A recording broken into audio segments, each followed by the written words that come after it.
My name is Jane Pickering. I'm the Executive Director, and I'm really pleased to welcome you all. I think we have a really interesting program planned for this evening.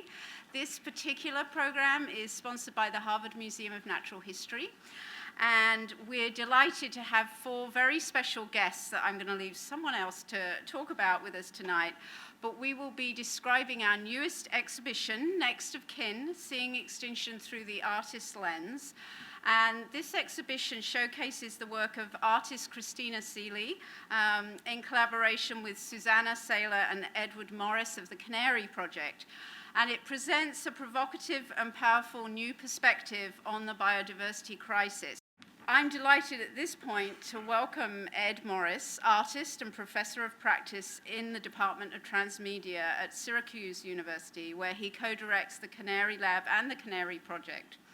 About 2 years ago, Ed and his colleague and co-director of the Canary project, Susanna Saylor, and Christina, came to talk with me about doing a project together. And Next of Kin, after many discussions and thoughts and plans, became that project, and we're absolutely thrilled to have worked with them.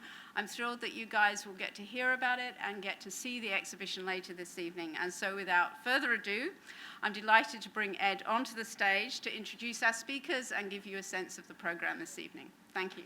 Thank you all for coming tonight. It's great to see so many people here. Thank you to Jane and to Diana Munn for putting this event together. And also to Jane and Jan Sacco for having the strength of vision, and I might even say courage, to allow artists into the museum. It's a risky proposition. So I hope you're all as excited as I am about the program tonight. We have some really special panelists here, as well as Christina Seeley, the artist that's responsible for this exhibit. And we're here in part, to view, celebrate, and assess this Christina's exhibit, The Next of Kin, that was produced in collaboration with my studio, the Canary Project. And we have an interesting role in this kind of production. In addition to functioning as artists ourselves, by I say ourselves, I'm talking about Susanna Saylor and myself. We work in collaboration.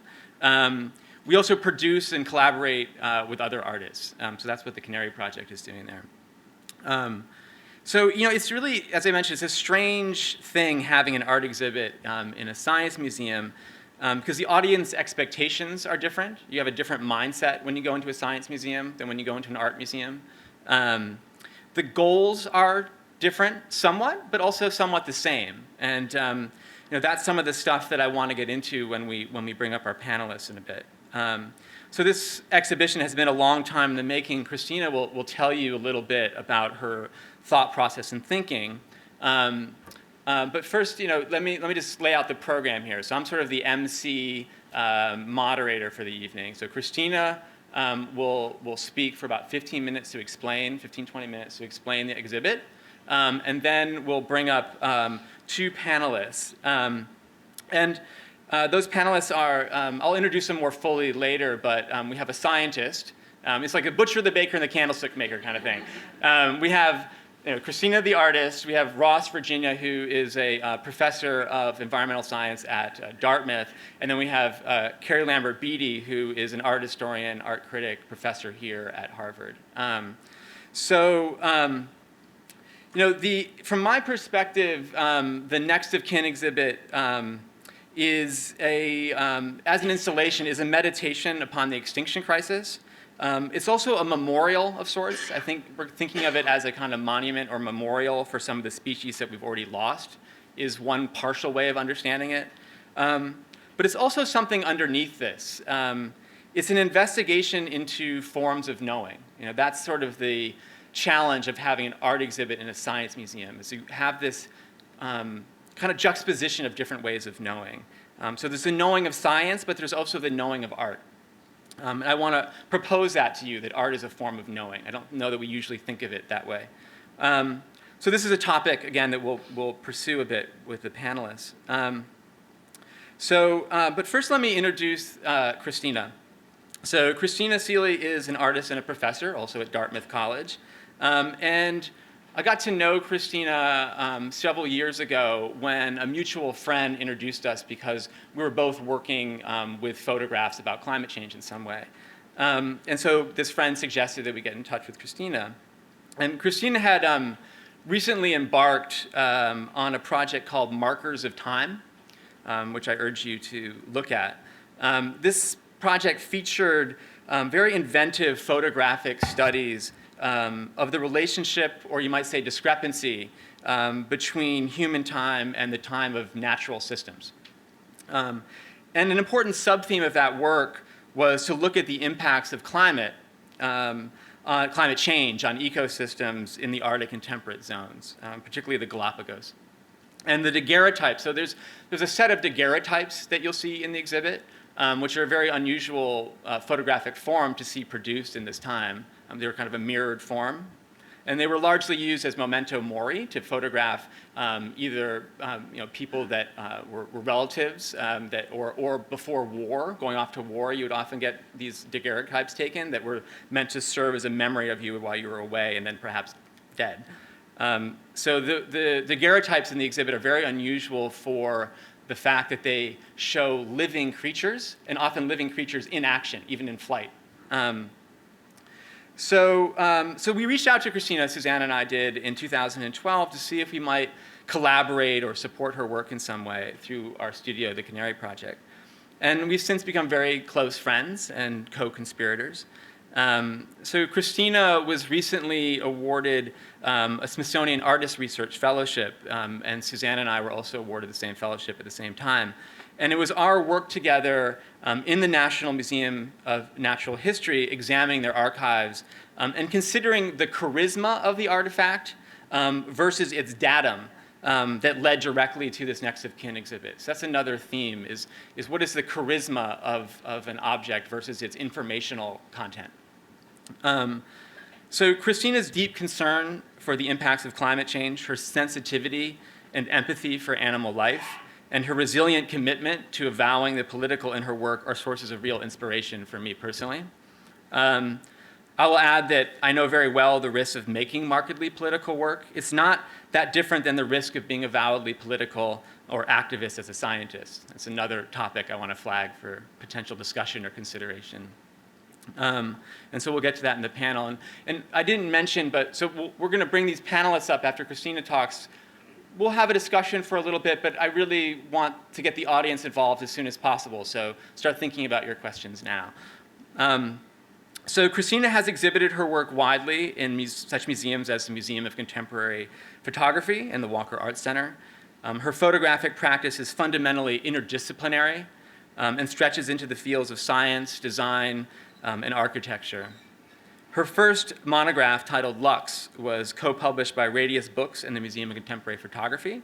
And it's really a pleasure to bring Christina up to the stage now. Thank you so much, Ed, for that incredible introduction. And Jane, for this amazing opportunity. The last year's been, as an artist, it's been a really deep and meaningful experience to be able to mine the archives here at the Natural History Museum and at the Museum of Comparative Zoology. And I'm going to spend a minute thanking a list of people who I also had the privilege to work with that helped build out the show and really helped me find edges to the concepts in the show.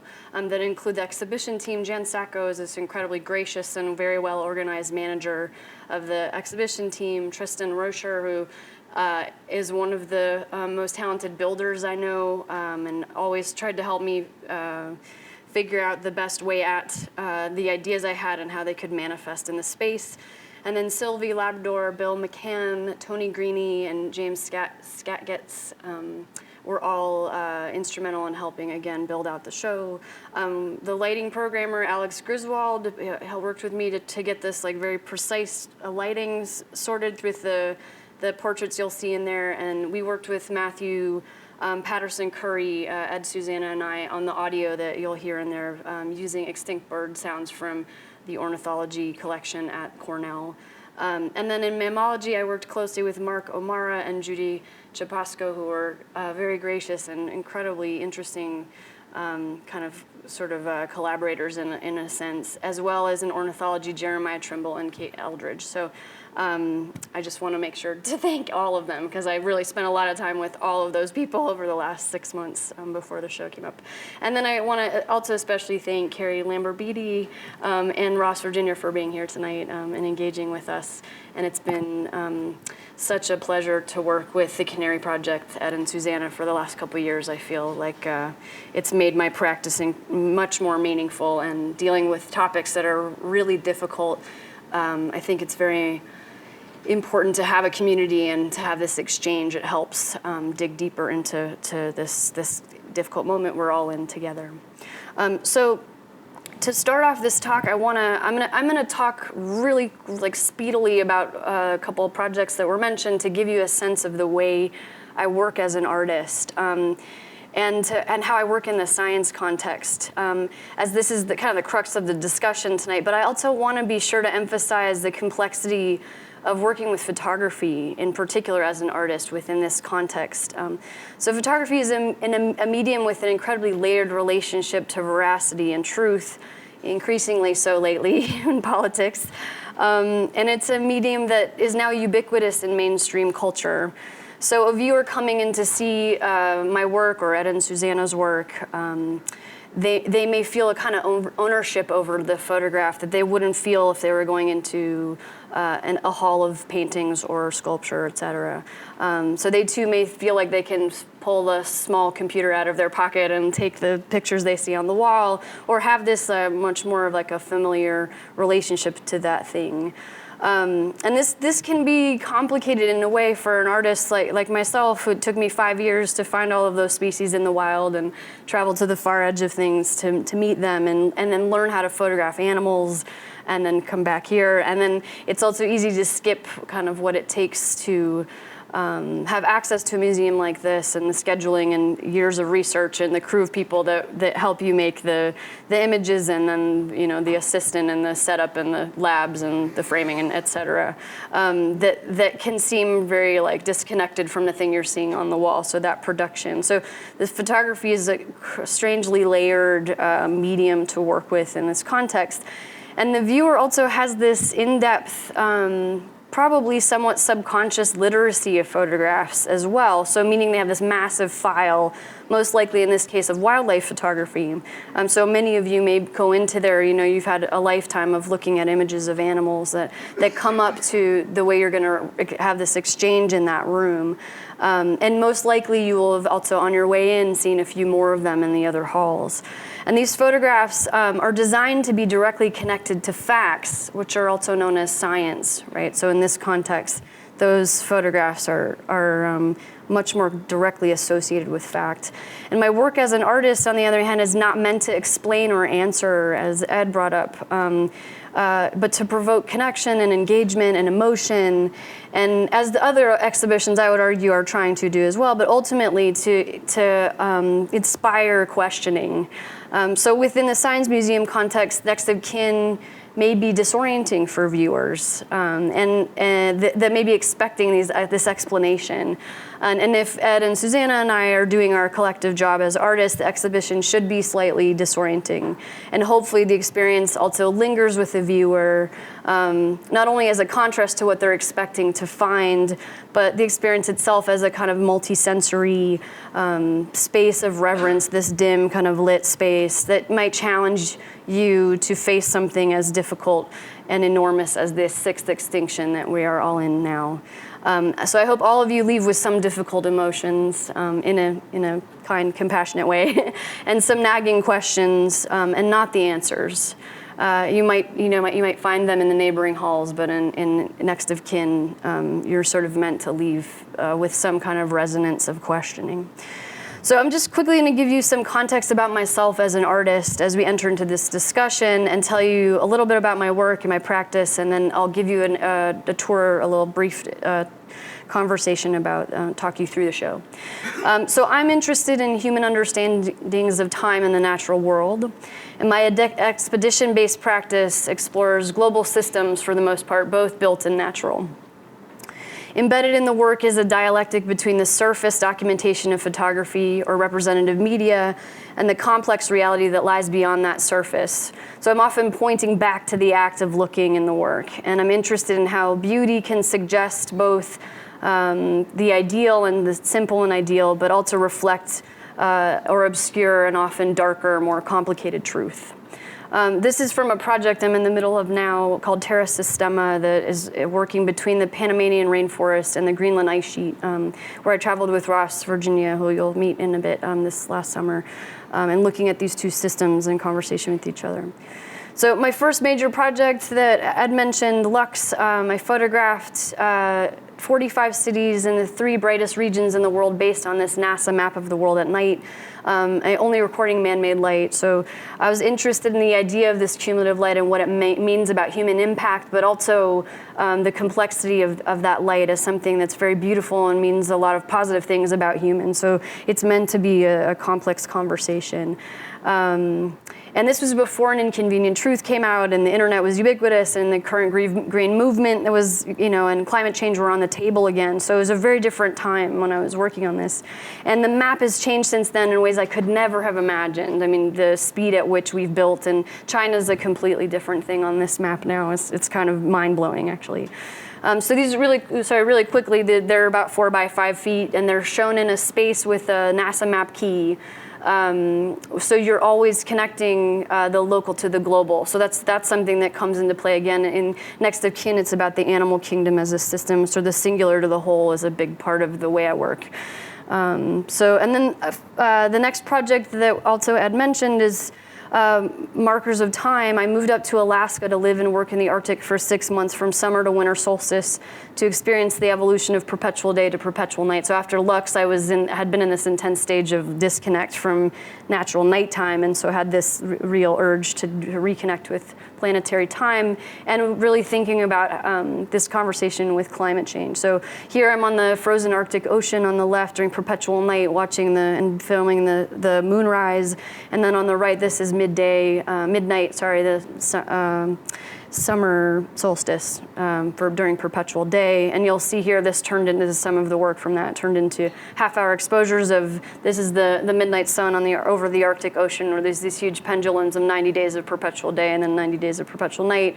And then in the tropics, I started working in the tropics as a counter to it. I'm looking straight up at the noonday sun, where the length of day is constant all year round, 6 a.m. to 6 p.m. And then I also was looking at this conversation between man-made and natural time. So this set has, in each image, there's a conversation between, say, flight schedules, man-made time as scheduled flights, and the tide going out, so man-made and natural time. And then this really led me to starting to work with animals as a stand-in for this conversation to describe kind of climate change and how these natural cycles are being thrown off. So here you see a coat-changing species, the Arctic fox, who's now out of sync with climate patterns, and his coat changes based on length of day, not when the snow falls, and you see the animals now no longer camouflage, a bright white and vulnerable in the tundra. And then there's this kind of sad attempt to try to replace the animal in its context, pointing back to the photographer as witness, right? So you see my hand in the thing, and so pointing back at looking. And that led me then to seek out Denver Holt, who's an owl expert. He's been working with owls for about 30 years and works up on the Arctic Ocean near Barrow, Alaska. And I had the incredible privilege to go out with him for a number of days on the tundra and seek out these nests. And the male owls will dive bomb you. And so imagine the wingspan is the same as mine, 5 foot. I mean, it's a crazy experience having these beautiful animals, but terrifyingly coming at you. And so I really learned how to photograph moving animals from this particular experience. It was definitely like thrown in the deep end with that one. But so this is this is a piece that came out of that. And the snowy owl you'll see in the show is this same guy, the same angry dad. And then here I am. This is through the Canary project. They sponsored this trip to the Galapagos, and this is a picture of me photographing the greater flamingo that you'll see also in the exhibition. It's one of the daguerreotypes. And there I am This is the only photograph that came out underwater, by the way. I have deep respect for underwater photographers. It's very challenging. Of the green sea turtle. It's also a tropical species that's threatened by climate change. And then here I am last summer here on your right is Ross, where I'm working on starting this project about the ice sheet and the system of melt. And then on the left is one of his researchers, and I was out with them sort of learning about how they're measuring and interpreting that landscape. So while I was there, I was there to finish these daguerreotypes and photograph the caribou, which is also known as the reindeer, and the muskox, which is an incredibly elusive animal. So I've built up over those experiences this really deep connection to animals and to being in the wild with them. I've had some very profound, I'm incredibly lucky to have had these experiences, but very profound moments out in it with them. So in terms of designing the overall exhibition here, I started with the topic of extinction, and then over many visits to the museum and the MCZ collections, worked to figure out first what materials were available in relationship to the idea of extinction. So I had to figure out what the edges, what did I have to work with. And I wanted to include all the collection areas, but invertebrates, for example, are hard, right? Underwater animals, harder to exhibit and deal with in some way. And then I went to entomology and asked the collection manager about extinct bugs, and he was just like, we don't even know how many bugs there are, like let alone, and I was like, oh yeah, they're really small. So that didn't work out, right? And then I went on a visit. I started working, especially with Marco Mara, he was such an interesting collection manager to work with here because he is inherently interested in stories. So he kept bringing these stories up that were just exactly what I want, like how an animal maybe was connected to humans in some way. And so he mentioned the story of the sable, and that's one member of the species, a sable species is extinct, and one is still alive, and there are two of them in the show. So those dark horns that are sort of sinking in the sand, those are that subspecies is extinct, and then there's one of the portraits that it's also in the neighboring hall. It's a beautiful specimen, is still alive. And then in ornithology, Jeremiah Trimble opened one of the drawers of these beautiful tropical birds called honey creepers. I think they're in Hawaii, and he basically was like, these guys are extinct, these are extinct, these are endangered, they will be extinct, these are endangered, they will be extinct in the next 30 years, right? So it's this sort of drawer of like this whole family of very sad but beautiful. You see here these guys. And so this idea of next of kin kept reoccurring, and so it made the most sense to focus on mammals as our next of kin and have this kind of layered conversation with that. And then birds also felt like a good fit, representing kind of freedom and imagination, and they, I think it's easy for our minds to understand like a global system as migratory animals, and they're part of our daily lives. So the exhibition is really made up of three parts: the mirrored next of kin portraits, which I'll tell you about in a second, the sculptural installations that I worked on with Ed and Susanna, in collaboration with Ed and Susanna, and the audio that we worked on with Matthew Patterson Curry, and then the daguerreotypes, that set, and they're accompanied by these two poems beautiful poems by W.S. Merwin, and they're sort of heart-wrenching, and the ARC photograph from the History of the Futures, which is Ed and Susanna's project. And then in terms of thinking about translating ideas of system, there are certain tools I've started to really think around using. And in this case, I'm dealing with the animal kingdom, but in my other work, there's still these kind of tools that keep reoccurring that help, if we're talking about translating science, right? How do we get a viewer to take a set of data that's complicated and have some understanding that's connected to themselves? So scale becomes important. This idea of like one-to-one or one to a whole is really key, right? So if something is so enormous you can't understand it, you check out. You kind of can't comprehend or connect. So scale becomes important. And then narrative, so the idea of the kinetic object. So the light is changing the portraits, and then the daguerreotypes, actually, they're lit in a very more stagnant way in this exhibition, but they're actually kinetic objects. If you're holding them, they ghost, and you can see in those images, right, that they're positives, they ghost, and then they also have, you're implied in them, right? There's a mirroring effect happening. And the narrative or the temporal aspect of a work causes a commitment in the viewer to an experience, so that's a really helpful tool to get someone to stay with you. And then the mirroring, obviously, in this exhibition is key. So its most obvious form is this direct index, right? You are the thing you're looking at. And then I'm also thinking about mirroring as this empathic positioning. So I'm setting you in an empathic gaze or an exchange with the thing you're looking at, the animal you're looking at. And then I'm also pointing to the act of looking, so you see yourself seeing.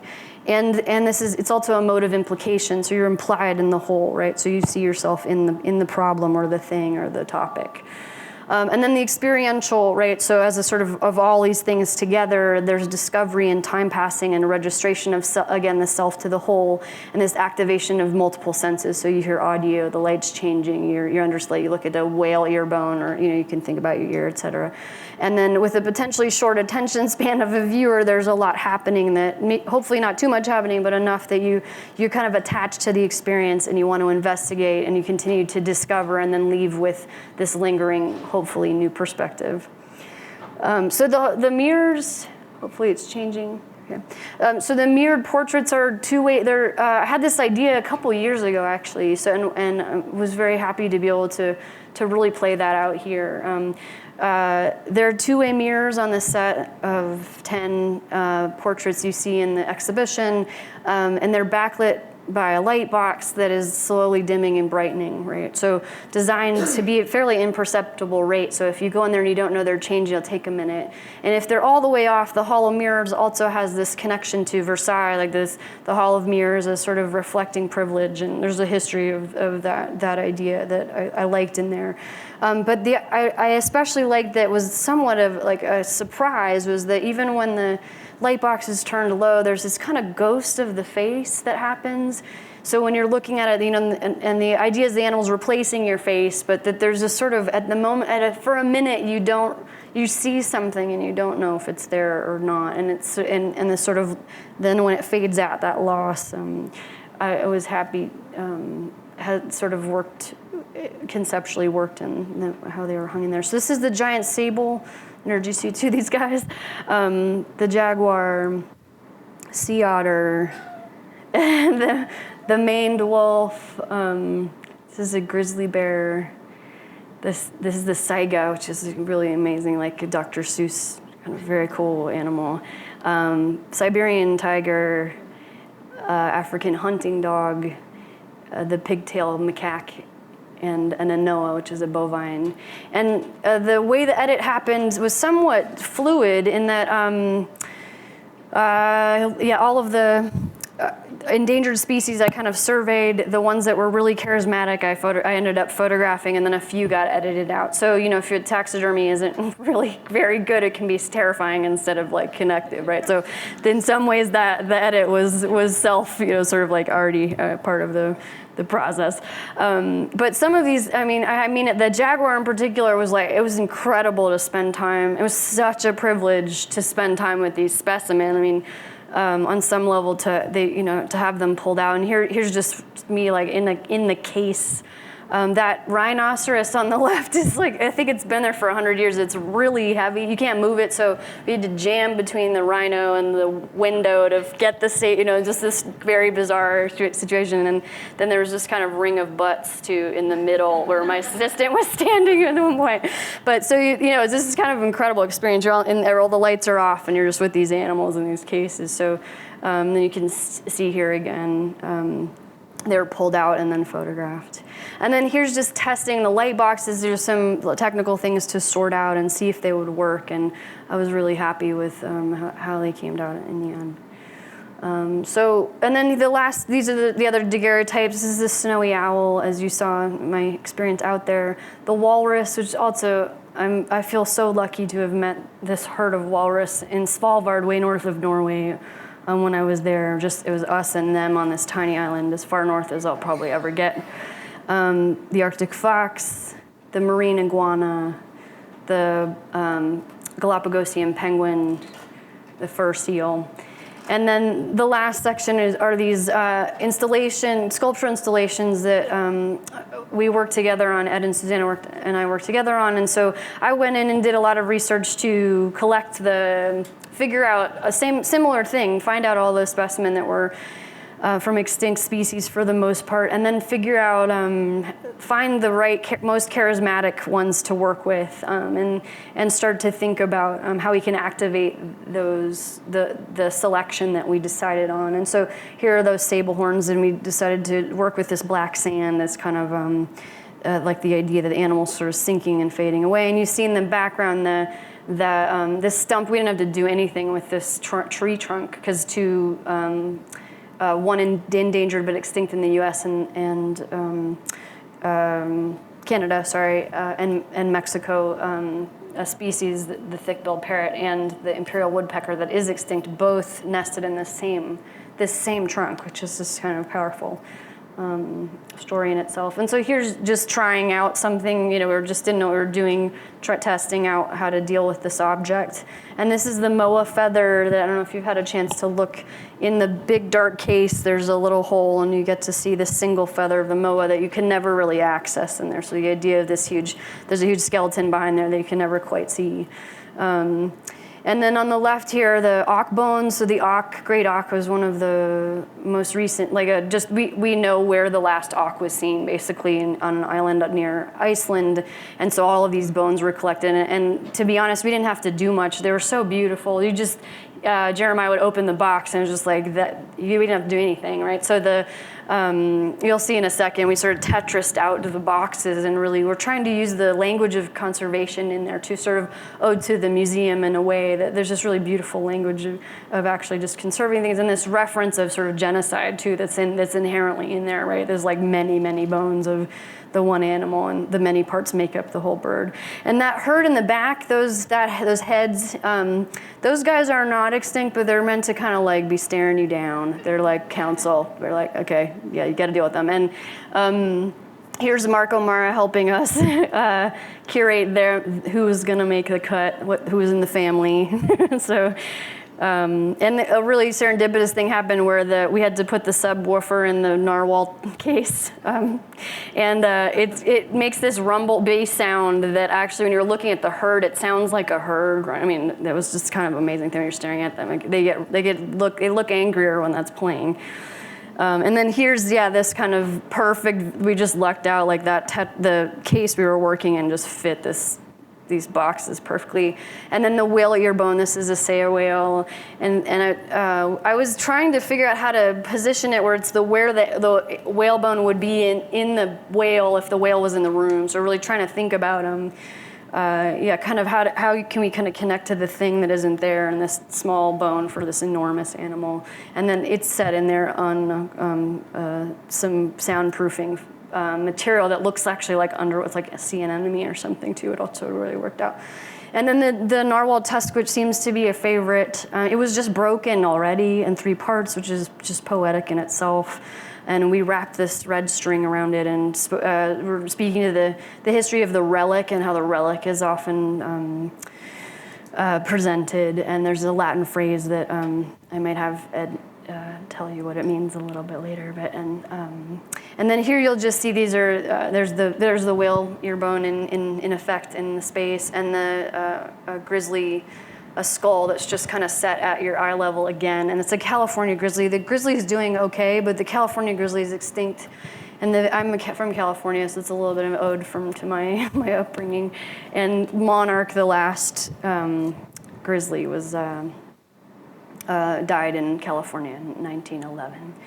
And here's the last of the heath hen egg. What's beautiful about this specimen that they were last seen in Martha's Vineyard, which is more local, is that there's a little tiny pencil drawing that says Martha's Vineyard actually on the egg. If you peek onto it, it's hard to see, but kind of beautiful. And so here, this is also us trying to speak to the way they're conserved. So that big sea of cotton is speaking to how the eggs are being taken care of in there.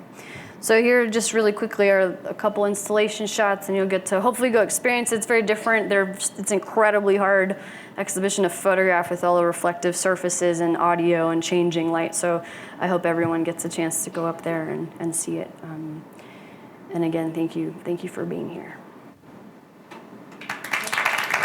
So while they're getting the chairs for our panels to sit on, why don't I introduce the panelists, and then we'll all gather up here. So I mentioned we have the scientist, the art critic, and the artist. Ross Virginia is our resident scientist. He's the Myers Family Professor of Environmental Science at Dartmouth College, as well as the director of the Institute of Arctic Studies at the Dickey Center for International Understanding, and co-director of the University of the Arctic Institute for Arctic Policy. So that already displays an interest both in science and in policy. He was one of the 2 scholars appointed to lead the Fulbright Arctic Initiative. And Ross is an ecosystem ecologist interested in human influence on biogeochemical cycles in terrestrial systems. I don't know what that means, but his emphasis sounds good. His emphasis is on understanding how climate change alters plant-soil interactions and the ecology, biodiversity, and functioning of soils. I think I got a handle on that. Beyond this, Ross is keenly interested in interdisciplinary approach to studying climate, and that's one of the reasons we thought he'd be great on this panel. And this predilection for the interdisciplinary has led Ross to spend some time with artists, including Christina, and to be a sponsor of various artists at Dartmouth College. So we'll talk a little bit about that. And then Carrie Lambert-Beatty is professor of visual and environmental studies and of history of art and architecture, and the director of graduate studies, film and visual studies, right here at Harvard. Her work focuses on art from the 1960s to the present, with a special interest in performance in an expanded sense. I think that's a very interesting idea. Most recently, she has been focused on hybrids of art and activism, such as Women on Waves and the Yes Men, who are also a favorite of mine. So Lambert-Beatty's writing appears in journals such as Art Forum in October, of which she is an editor.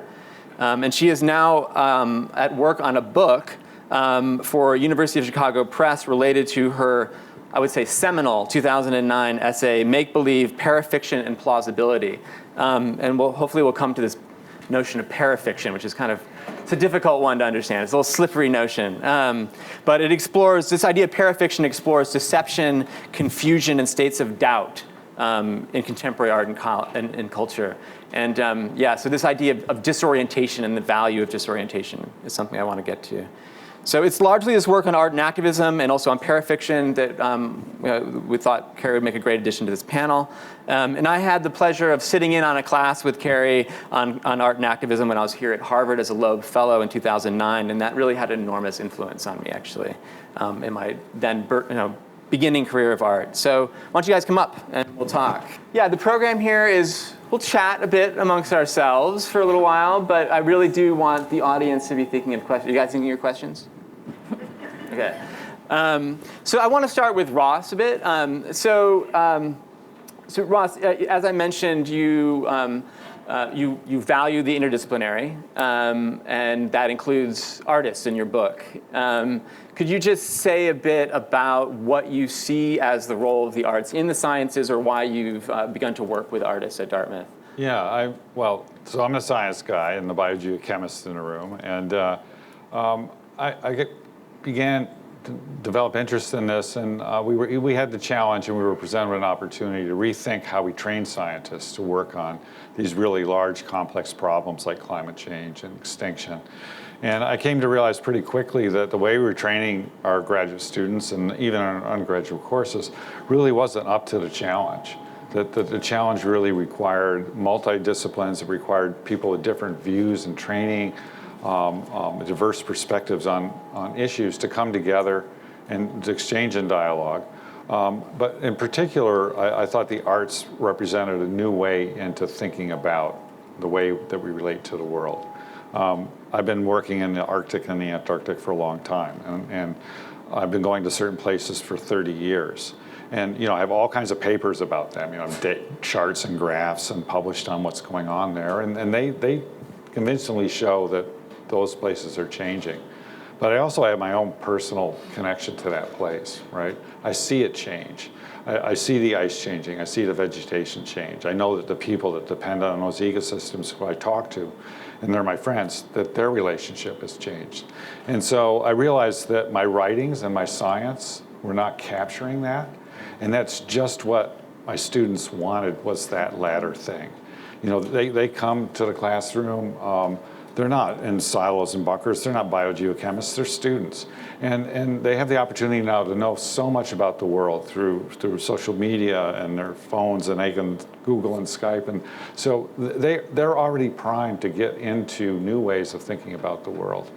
And so I see the bringing the arts into the science dialogue is a way of sort of opening that door more widely to creativity and new solutions. Is that a function, so were you interested in working with artists because of the value to students, or did you also see that as a value to communicating to a public? Or how much do you think about communicating science to a public? Yeah, two things. I think that an arts perspective improves the science, but then even more critically, it provides an opportunity to bring science to a new audience in different places, like here we are right now together. It gives people an opportunity who are sort of either scared by the word science or don't understand the scientific method, but have an appreciation for art or culture or some other hook, where if you can bring us all together and have enough time, then we can see where that common ground is. And I think that it gives the scientists an opportunity. We're pretty clumsy at this at times. You know, we really are struggling with this communication thing, but we get it. We get it now. And we're looking for every partner, every informed discipline that wants to work with us. But more importantly, I think I personally am seeing the arts as really improving the way that my work is done. I ask different questions. I have a broader community. You saw the picture of us in the field. You know, well, I was driving the truck and carrying her camera bag, right? But in that time frame, right? That's what we were doing. Exactly. Part of the experience. Part of the experience. But I'm talking about my science. I'm learning how your camera works. I'm learning. You know, you're looking down at the water, and I'm looking up at the ice, and you know, what is that about? And so as we were driving down today, we actually spent about a half hour like talking about that day and that experience. And we gained different things, but they also intersected in really interesting ways. And I think it gives us each now a story, right? A story to share. I can share this story with my scientists. You can talk to your art students about hanging out with a science guy in the tundra. But this just completely enriches the dialogue, and I think it just makes science and art both better. I feel like a common response to art is, I don't get it. And in some ways, artists often delight in that response. Right. And so I want to sort of probe that a little bit, you know, and address a question to Carrie here specifically. You and I were talking about Paul Chan before we got up here, and you had assigned an article or an interview with Paul Chan, who's a video artist, in your class that I was sitting in on. And in that article, Chan does something he does in a number of places where he makes a firm distinction, in this case, between art and activism. But we could also apply this to art and science, say, where on the one hand, activism for Chan is, you know, all about affirmative, consolidating identities, having a very specific, directed approach to a problem, whereas art is about nuancing and questioning and so on. And I wonder about that distinction also in light of your work on parafiction, which highlights the role of, which investigates art that operates in this kind of zone, right, between fiction and reality, and the value of sort of disorientation. Does art always have to have that disorientingness, that kind of I don't get it-ness to function, or is it, you know, what is your view on that? I think that one of the things that Chan in that particular article was responding to that is an issue for art today is that if there was once a time where everyone sort of had an understanding of what art was, what it was for, it's beautiful, or it shows us truths about the human condition, and certainly that it is separate from the political world, the scientific world, the sort of ordinary world. For generations now, that has been, sorry, I know the sound is a little weird. I think they're working on it. That has been, artists have been working against that sense that art is this special place away and apart from the concerns of the world, right? And so I think sort of understanding those two poles, those two ways of thinking about art is part of what he was trying to get at there by we sort of need to both hold that space for art to do the things that science doesn't do, right? And the things that political discourse doesn't do. At the same time, how do we hold that space while also using the resources of this way of thinking, of other kinds of knowledge, precisely to engage with the world. So for him, he's a serious activist and organizer, but he keeps it more or less not apart from his work, but he's always sort of troubling that distinction. So I think this is a great example where it's not as if art here dissolves into the science museum, right? You don't want people not to understand that they're in a different kind of exhibition space, even as they sort of talk to each other. So it's not a model of artists, the artist as scientist, right? Or the artist as activist. It's the artist in conversation with the scientist, really, right? And the special ways, the specific ways that art works is necessary for this complementarity to exist. And I think that is part of what he was getting at there that's important in this context as well. Yeah, to expand on that, Christina, I mean, so one of the things that's interesting about the Next of Kin exhibit is that it really displays the same sorts of things that you see elsewhere in the museum, but in a different way. And I wondered if you could talk about that and sort of what you were thinking about in terms of how it's different, and also about your kind of relationship with facts. You mentioned at the top of your talk, like how are facts represented in the exhibit, or where did you want to get away from facts? Okay, yeah.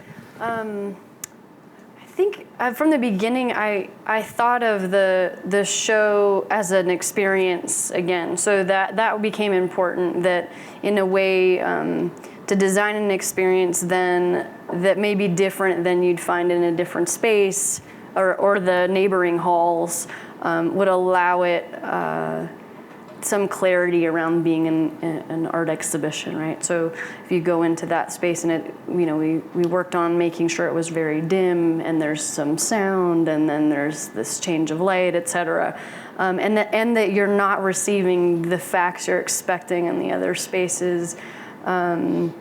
Again, as I mentioned, maybe disorienting, but then help you register that it's art. Something's different anyway, and it's obviously on the wall. It also says that that it's artist perspective, and I think that we had such a nuanced and interesting conversation over the arc of developing this show about how much to say, to tell, how many facts to include, actually.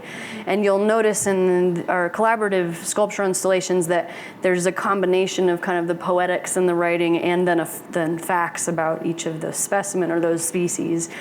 So we're sort of speaking, I think there was this thoughtfulness about knowing the audience wants some facts, but also to make sure that there's a slightly different positioning of those facts, and that there's the value of that. Can you say sure. something about the value? Because we're talking about this, art does something different than science, and we've all kind of said that and agree with that. But what if we would dig into that a little bit? Like, what is the value of that disorientation or withholding facts or playing with facts in that way? Yeah. I think when you think you know something, you're done. And you're confident, which is great in some way. But in this case, why I feel art is so important is that it's emotional, and that gets left out of the scientific conversation most of the time. And it's what makes a public engage and want to invest. And I think it's incredibly important to create this emotional space to help that give room for this other kind of reaction to these things that are happening that are really difficult, and in a space then that you can be in with other people and have an exchange with someone else next to you or a stranger, that aren't just like, oh, the centipede is 7 inches long. It's different than saying like we're losing all these species and I'm part of this thing, and there's this incredibly sad. There should be these, as hard as it is to make everyone sad, but there should be this space of real mourning right now, and I think that I'm hoping that that's happening. And this email that Jane read, I mean, that really made me tear up, because that's the point, right? That you're sort of coming into this church to these species we're losing them, and yeah, so. Yeah, I mean, in some ways, I feel like one crying customer is worth 20 baffled ones. It's a weird goal. How do you? Do you agree with that about this role of disorientation? I mean, do you think the intent of if that same space that was being used for Christina's exhibit was being used for a more traditional display of the same types of species and a more pedagogical approach, would they be trying to reach the same goal just through different means, or is the entire goal different, do you think? No, I think the goals are different. I really think the power of this exhibit is embedded in the rest of the museum. Mm-hmm. Like if you just gone to another room and looked like the previous room but had Extinction labeled on it, you would move through that space, right? And you might linger a little bit, but then you would move to the next space. Mm-hmm. And I think that intellectually, I think that's what scientists are looking for, are those kinds of rooms where actually we are challenged, where it's a little unclear, where it's a little disorienting. I know personally, those are some of my best times right now, my best moments. And in part, that's what students do to you all the time, right? They're very disorienting, right? But they ask great questions. They change how you think. Sure. That's what it is. That's the dialogue. Yeah. That's the conversation that you mentioned, right? I feel like this is so important, and I'm curious if you think this is right, but that part of the problem that there has been in terms of scientific communication, specifically related to climate change, and the way that we know that for extremely political and economic reasons, that communication difficulty has been exploited by bad actors, basically. But in the things that I've sort of been reading and thinking about, I get the sense that there is a part of the problem is a public misunderstanding of scientific fact and what they want that to be, expect it to be, think that it is, which seems less invested in that kind of curiosity and not knowing that seems foundational to doing science, as I understand it, and more invested in the authority of scientific fact. Right? And then when it turns out that facts are actually made in a process of curious people testing ideas and working on things, then because that then doesn't match the idea of what a fact is, that kind of dissonance is part of where so much that's being exploited, right? So much denial of realities that we're starting to understand is produced in that space. So that seems to me like a subtler way that the art-science dialogue seems to be working here in a way that's really interesting to me. In other words, not to either expose that, science is all a construct, right? Right. Or to say, we really need to get back to facts, guys, because there's a lot of people out there lying, and let's pay attention to what's really the reality on the ground.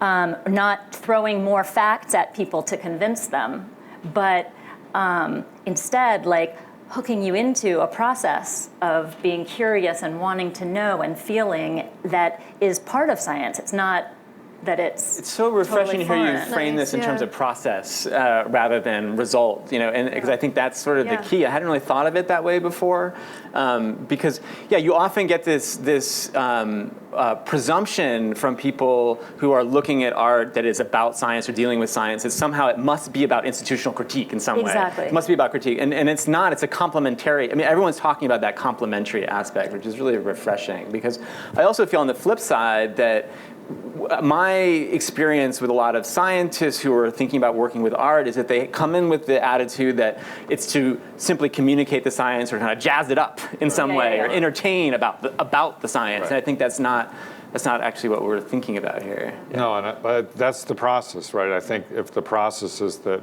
this collaboration and engagement is about improving the science and making the art what it is that you are trying to communicate as an artist, right?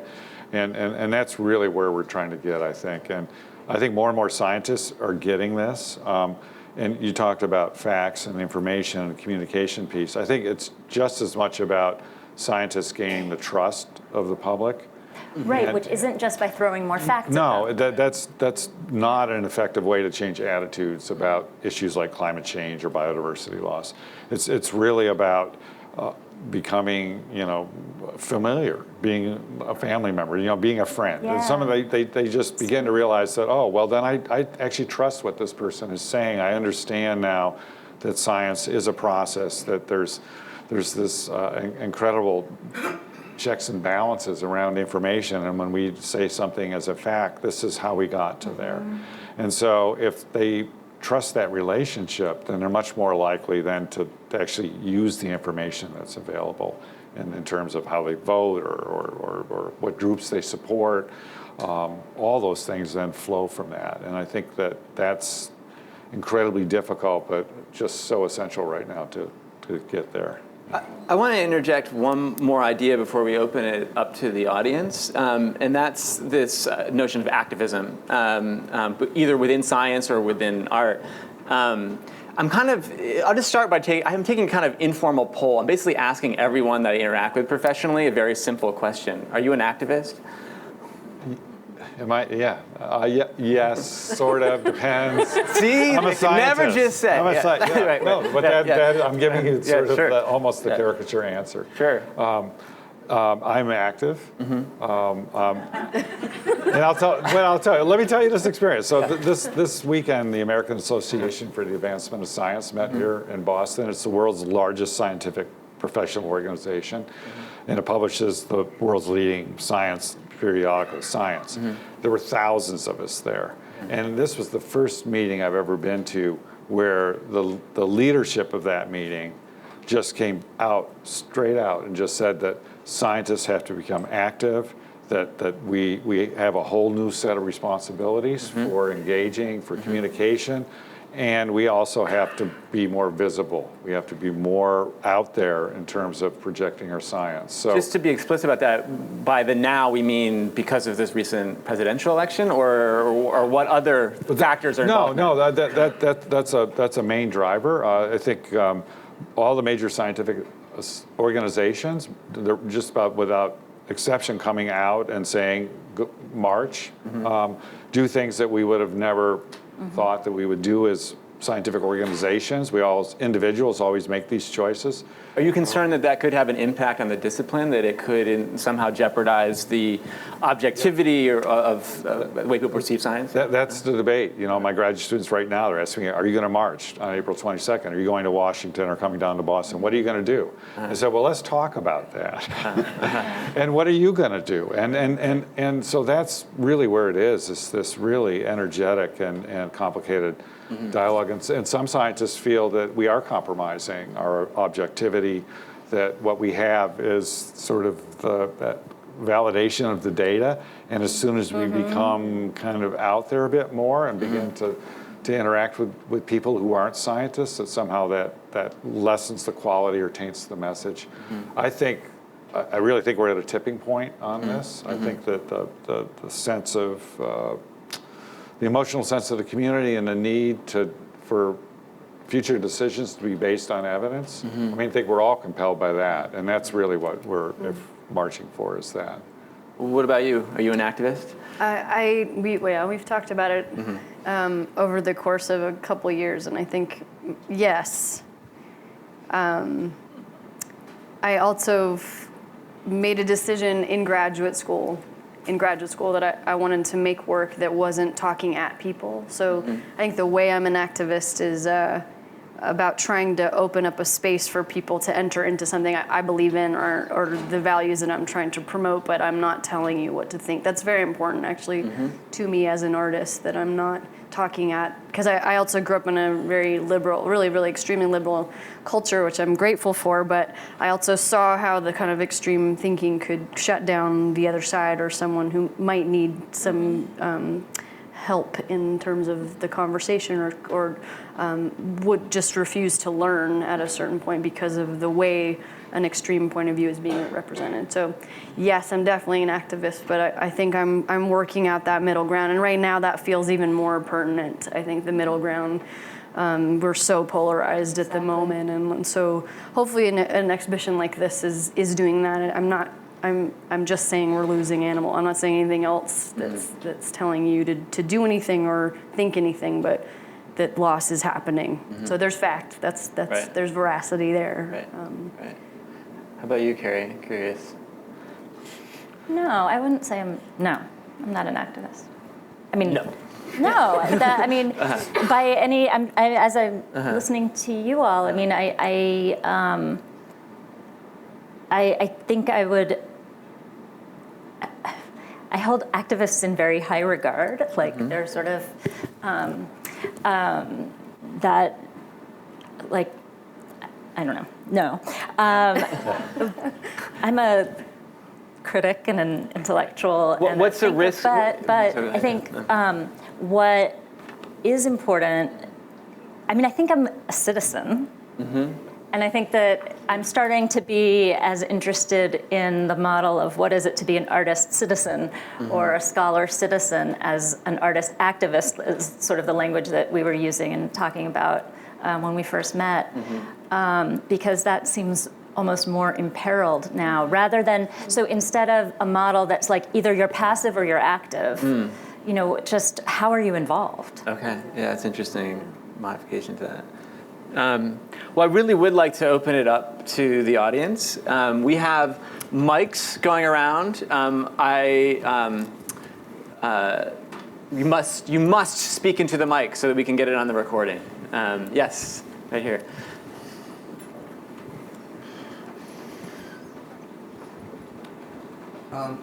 You used the word, is this on?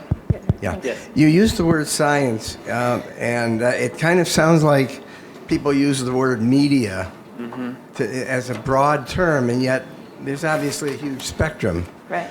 My question is, what fields of science do you think are most apropos to what you're trying to communicate as an artist, or what you're trying to interact with as an artist, and what fields of science do you not think are apropos, or maybe all of them are? So the question was regarding the term science as a broad term, and the question was about getting more specific about that in terms of what fields of science are. I think the question was mostly addressed to you. Sure, I mean, there are quite a few. I would say environmental science, biology, mammalogy, ornithology. You know, there's quite a few in there. There are probably many more. The earth sciences are implied. I mean, the animal kingdom it's interrelated to many things. So I'm also, again, I'm having a conversation with the natural world in general. So I think it's a complex thing to answer, right? In that science touches on the natural world in multiple ways, right? So I think I'm using specimen from collections that have been collected. So there's like this very direct link to the specimen that have been collected in a science context in these collections that I've worked in. They've already been cataloged in a very specific way. So there's that inherent conversation there. So I hope, hopefully that's answering the question. I'm not sure if you're pointing me in a specific direction with the question or not, but. Does that answer the question? I mean, I haven't thought about this. Okay, You okay. have. Right. And I'm just Okay. wondering, the physical sciences as opposed to the biological Sure. sciences. Mostly biological, if we're, mostly biological, I would. But it's funny to think about how, Yeah. how all of those categorizations seem so meaningful to us, but they're arbitrary in a sense, right? And part of the problem of of being able to think differently about the situation that we're in is like the difference between the social sciences and the natural sciences, which seems like such a enormous gulf that like, why would you even question that? But that's what we're talking about is like where the social and why the problem sort of comes down to how we've conceptualized the human and the natural as these two entirely different things. Other questions? Yes. Yes, you in the green shirt. Oh yeah, you need a microphone. And then we'll do Sharon down here. I just have a question regarding the use of the portrait form, which I found fascinating in Christina's work, because in a certain sense you could say there's nothing more anthropocentric than that particular modality in photography. And it might be the problem of animal extinction that our inability to act in a certain way relates to, the hubris of anthropocentric ways of thinking and acting in the world. So that tension seems to be quite fascinating, that you're actually using that to talk about animal extinction, but also perhaps the specter of human extinction at the same time in a subtle way. Can everybody hear the question? Do I need to repeat the question? Yeah, okay. So the question was regarding the use of the portrait form to capture these extinct specimens, and to comment on that. Sure. I think particularly in the daguerreotype, I was trying to anthropomorphize the animals. They're meant to be literally in conversation with the way the daguerreotype portrait was created. And at the time, the daguerreotype was one of the very first processes. All these studios were set up, and people would come in and have their portraits taken, and often have some reference to their occupation included in the portrait, or familial members, or they're wearing particular items of clothing that reference their identity. And so in this case, positioning the animals in specific, there's this very clear, like, overt language of the portrait of the animal in the center, looking at you most of the time, right? And their environment becomes like their occupation, right? That sort of idea. So in that work, I worked very hard to try to get that very consistent. So it's probably a meta subconscious realization. If you're looking at them, it looks familiar, but that really is about the language of the human understanding of portraiture. And so the same thing I would say with the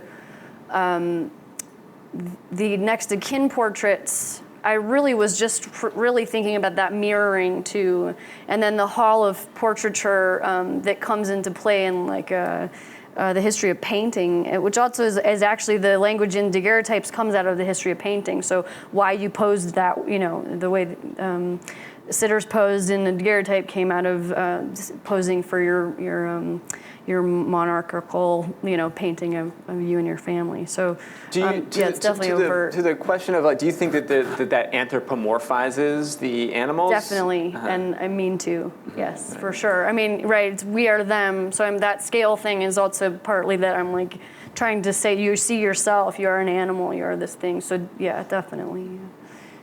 So we had a question from Sharon up here. Do you get a mic? Front row.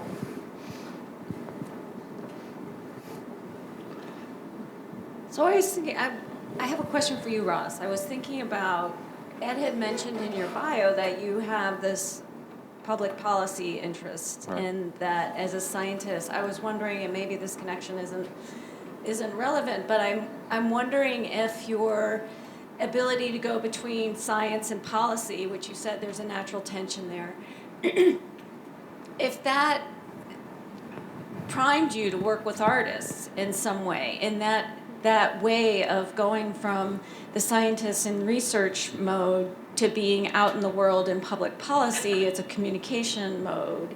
And if is it the policymaker in you that led you to the artist? Yeah. And maybe if you could talk about that a little bit. Yeah, no, that's interesting. I haven't really thought about how those things sort of come together. I mean, I think as a scientist, it's a more natural move into policy, right? Because you're interested in, like if you're interested in extinction or biodiversity, yeah, you want to get your work into, into legislation or work with conservation groups. So you want to inform environmental policy. So I've been sort of active in that. I think and that's a form of communication, right? But it's not so obviously connected to the public. I think I got really, where it kind of went down this road pretty hard was when I got to know Paul Miller, DJ Spooky, who is like this amazing. Was that on one of those boat trip things? And never mind. No, I'm talking about it. No, but he's a hip hop artist. He's a filmmaker. He's an artist. He's a storyteller. He's he's just one of the most interdisciplinary people I know. And I don't know. When students were asking for something different, I said, okay, I'll find you something different. So I invited. This is how different I can make it. Okay, here's the test. We'll invite Paul Miller up from New York and to Hanover, New Hampshire, and ask him to spend a term there. And also the Hopkins Center for Performing Arts provided funds for him to support his next creative project. So it wasn't just come up here and be sort of on display. It was like, talk to a few scientists. It was like, come up here and create something, and we want to interact with you. So I interacted with them on that, and one of the and then their process became friends. He came into my classrooms. I remember the lecture, my science students come in, and Paul Miller comes in and doing this thing, and he goes, well, I'm going to talk about DJ culture. And so he started talking about how he creates his work and how he samples, right? And how he grabs things from different approaches and different disciplines, and some of it's sound, and some of it's film, and some of it's image. And then he has a story, right? And he assembles this, right? And so we got into this beautiful discussion about, well, isn't that a lot of what science is, right? We go out, we collect data, we sample, and from that we have a palette of information, and then there's a story there, right? And then we have to build that story using the scientific method. I mean, there are boundaries to what we can extract from that data. But the process, the creative process, was very similar and very familiar. And so, I still continue to interact with Paul, and we've done some other things. But for me, that really showed the power of that interaction, and I enjoyed it so much. I'm trying to do all these things at the same time now, and I think scientists are getting more able and willing to do that, to just not do that straight and narrow thing, but a little this, a little of that. And some do it better than others, but I think it's changing science. Yeah. Yes, over here. Hello. Hi. So I'm curious about how you think about the distinction between, say, climate change and extinction in terms of how significant it is in daily conversation. So climate change, perhaps, the conversation likely started in the 60s, with, say, Silent Spring, and so on, and then now it's fairly mainstream. Most people, if not everyone, accepts that climate change is fact. Most people. I wish. Exactly. But in Cambridge. In Cambridge, exactly. But if you're talking extinction, I feel like we're much farther behind, right? It isn't as trivial to people today that we're living through an extinction event, which is also curious, given that the first scientific concept that children are exposed to is the idea of the dinosaur, which is an extinct animal. So how do you see art bridging that gap in terms of making extinction a mainstream conversation? And given that social media is as commonplace as it is today in 2017, how does that play into the story? Well, I'll answer the first part. The social media, I'm not sure, but I think the extinction, something I became interested in around topics of climate change, or because it's so complicated, it has all these elements, right? And so extinction is sort of one, in some way, more clear way to talk about impact, right? So. And again, animals are charismatic, and there's this exchange. We can comprehend that scale again. That 1-to-1 as a in a way an easier space to imply change and urgency. I agree with you that the sixth extinction is also, it's like behind, right, in terms of that conversation, but it needs to get, I think it needs to get caught up. So because we can anchor into it, right, conceptually and emotionally, it's a tool to get people more hooked into climate change. So in a way, I'm kind of hopeful that the more attention it gets, the more there's more ways to connect this much bigger issue that has all these moving parts and many elements to it, right? I'm not sure the social media question. Did you what you meant by that part of it? thinking of that as a platform that's available to people today I see, sure. compared to. Yeah, I think that the internet in general, right? There's social movement in all these different directions now because of the internet and social media in particular, right? So. I would hazard. yeah. I would just caution against thinking about social media as some sort of panacea, though. I mean, because there's pros and cons to every medium, I think, and social media tends to inspire very quick but brief, broad but brief attention, and so I think that's as opposed to an exhibit like this one, which is more sustained attention. I think you need all of it, really.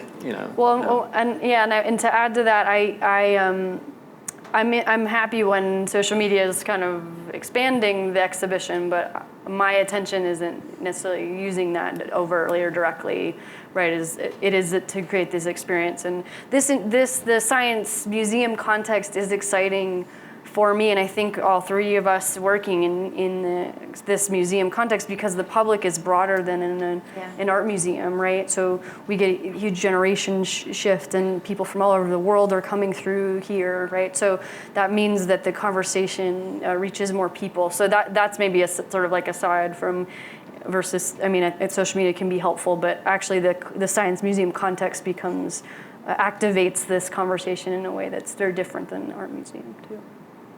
Am I wrong in saying that the scientific certainty behind the assertion that we're in the middle of a sixth extinction it's not as certain as the fact that we're in the middle of anthropogenic climate change? I sense much more equivocation in the scientific community about whether we are in a sixth extinction or not. Well, the extinction is a very difficult one. First off, we don't even really understand how many species we have, right? So the sort of the numbers for the more visible organisms is 8 to 10 million, but most of the world's biodiversity is beneath our feet, right? So that's the invisible world of the soils and the places like I work in. So the concept of how much extinction it takes in order to change the functioning of the planet, we don't know that. We do know that the rate of extinction of species that are obvious to us is increased 100 to 1,000 fold over longer term records. So we are entering into unprecedented territory in terms of species loss. And we also know more now than ever about what species actually do for us, the services they provide. We call them ecosystem services. And there's a whole discipline of economics now that tries to put values on what the natural world, the service they provide to us. And when you do that, these numbers are staggering. And it just shows the complete dependence and the value of that natural world. So the sixth extinction, personally, yes, I think it's a great metaphor. We are in the middle of a completely unusual, unprecedented event. And whether it's the sixth extinction or not, we need to pay attention. It deserves much more discussion among the public. And it's being swamped by climate change in some ways, but they're connected. And we need to merge these movements, and it's really about human domination of the global system and the impacts we're having. Did you want to add something? Just that it's such an interesting question, and if you had asked me before, I would have said, it's easier for people to care about extinctions when it's something charismatic. But I get what you're saying, and it seems like my guess would be that it's precisely where there's an obvious economic or lifestyle danger is where people are getting freaked out. And to just talk about extinction, even of the most charismatic species, is asking people to care about something for its own sake, not for their sake. So I think that economic logic sounds really important, sadly, to how we're going to. Yeah, the economic argument is one way to elevate issues like extinction and put them more in the same realm as climate change, which is about energy and consumption and our direct lifestyle. And so you see, I feel like something is starting to switch as soon as you have insurance companies starting to take it serious. People start to take it seriously when they see that the people who care about money are taking it seriously. You had a question back here, I wanted to thank you all so much for this discussion and also really a very moving exhibit. Thank you, especially those portraits really moved me when I saw them. I had a question about if you have thought, you sort of showed some of the tools that you think about in creating the exhibit, and I was wondering if you'd come up with any tools for measuring impact, measuring viewer impact. Oh, viewer impact. Funny you should mention that. Yes, I will actually like. So we are talking. So Jane here has organized a study, having someone go around and interview people who are watching the exhibit. And actually, the person who did it sat right over there with a green bow in his hair. There she is. So we are actually just beginning the process of evaluating the responses to that. So it's got to be qualitative. I don't know that is there a quantitative aspect to the study?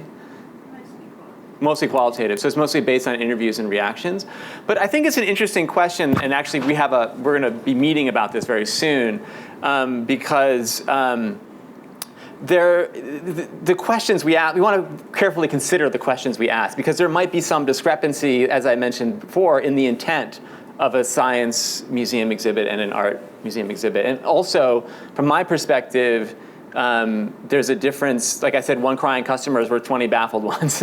So there's a depth of response versus a breadth of response, metrics, I think, to consider in that. Yeah. Would you you look like you want to respond? I also work at the junction of art and science myself, and this is something that I have to deal with in granting agencies and things like that, and they want that quantitative evidence. And so I was wondering what other people are doing to get that quantitative evidence. Well, I think it's just complicated in a way, right? So, but again, it comes back to the nuancing the question, right? So hopefully some of the responses you have are not articulatable, right? I mean, so that's the kind of the goal.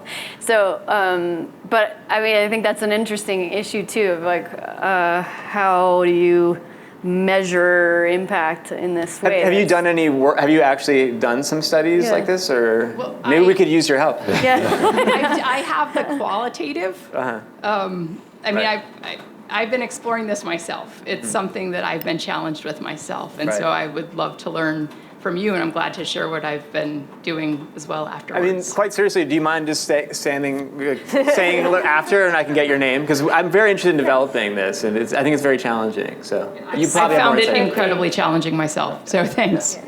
Yeah, it's so, I mean, as an art historian, you hear it and you're just like, no, because that's not how art experience works. I mean, what you experience, it doesn't work in time that way, right? Let alone qualitative, quantitative. I mean, my experience of your work just started, but its effect on me could be in 25 years when I connect it with something else, and I'm like, that's like that piece, and that's when my life changes, or my... That's so important. That's such an important point. I just showed in my class at Syracuse University, Tropical Malady, the movie. It's a very spaced out movie. It's very hard to understand, and the students were very skeptical of it. I said, just give it a chance. The way to judge a movie like that is to see how it affects you a week, 2 weeks from now, and what you think about it. So I think that's an excellent point. It's hard. I know. I mean, I get why why we have to come up with ways to try to get at that problem. There's a couple more questions. Oh, one more? Okay, one more question. I think you had your hand up the longest, yeah. Hi. I really love the inclusion of the Merwin poems that you have up there, the 2 poems. And I was wondering if those had been part of the thinking from the get-go as you were kind of putting the exhibit together, or what made you select those 2 poems? Well, I'm actually going to defer to Ed and Susanna worked on a project they'll tell you about that, and I'll just say they ended up being this really beautiful. They were last-minute inclusions, and we were looking for poetic evocations that would get that kind of emotional content into the text portion. And then we realized, wait, these Merwin poems are right at hand. He has these poems about extinction that are so beautiful. Those poems, so Susanna and I are working on an installation that will open in May in Chicago at a new museum called the American Writers Museum. And that installation is devoted to W.S. Merwin and the work that he's done to connect us to ecological thought. So I guess that's, well, listen, we're here. This event goes on. I encourage you to look at the show upstairs, in the galleries upstairs. There is a reception where we'll have wine and cheese, a glass of wine and cheese. And the artists and scientists and our critic, the butcher, the baker, and the candlestick maker are still here to take your questions. So thank you all very much for coming.